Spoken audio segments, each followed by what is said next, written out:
Autoproclamés. Ce sont des occupants illégitimes qui se proclament propriétaires. Il est hors de question de les reconnaître, ni de sembler accréditer la thèse qu'ils seraient chez eux. Aux dernières nouvelles, ils viennent de prendre d'autres villes, Karakosh, Karamles, Bastena et Tel Caïn. Pourquoi? Parce que les forces kurdes d'Irak, qui les protégeaient, ont eu peur de se faire déborder et sont revenus sur leurs frontières.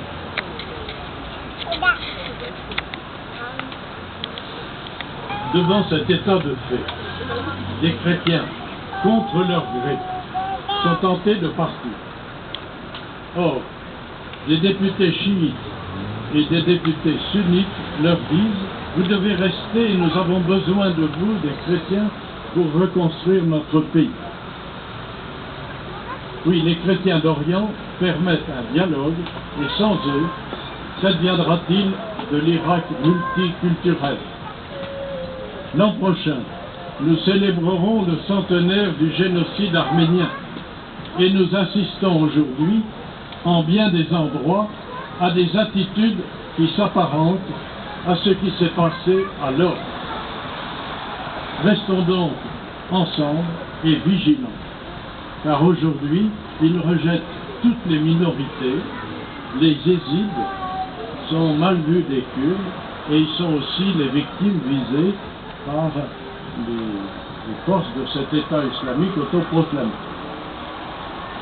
Merci de votre attention.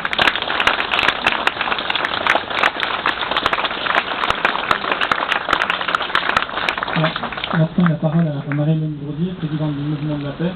Et juste une chose qui me vient à l'esprit après avoir écouté Jean Baffier, c'est l'intervention de l'abbé Pierre en 2007, La Voix des Sans-Voix, lorsqu'il parlait avec le cœur, comme il l'a fait tout au long de sa vie.